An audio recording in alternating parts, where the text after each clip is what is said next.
This situation echoes our history. Kenya and almost every African country was birthed by the ending of empire.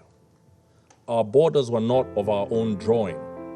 They were drawn in the distant colonial metropoles of London, Paris, and Lisbon, with no regard for the ancient nations that they cleaved apart.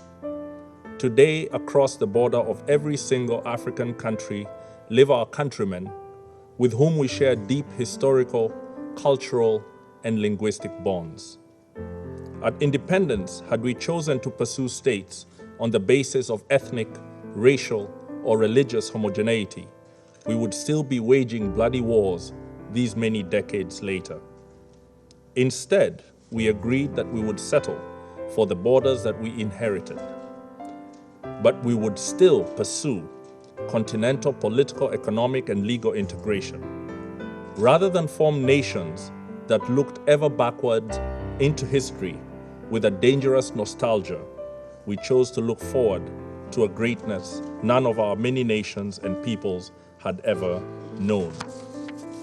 We chose to follow the rules of the Organization of African Unity and the United Nations Charter, not because our borders satisfied us, but because we wanted something greater, forged in peace. We believe that all states formed from empires that have collapsed or retreated have many peoples in them yearning for integration with peoples in neighboring states. This is normal and understandable. After all, who does not want to be joined to their brethren and to make common purpose with them? However, Kenya rejects such a yearning from being pursued by force. We must complete our recovery from the embers of dead empires in a way that does not plunge us back into new forms of domination and oppression. We rejected irredentism and expansionism on any basis, including racial, ethnic, religious, or cultural factors. We reject it again today. Kenya registers its strong concern and opposition to the recognition of Donetsk and Luhansk as independent states. We further strongly condemn the trend in the last few decades of powerful states, including members of this Security Council, breaching international law with little regard.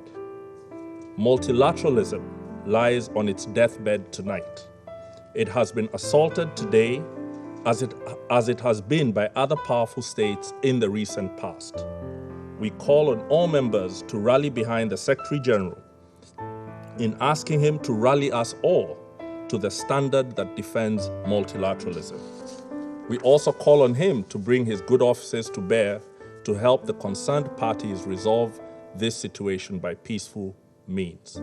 Let me conclude, Mr. President, by reaffirming Kenya's respect for the territorial integrity of Ukraine within its internationally recognized borders.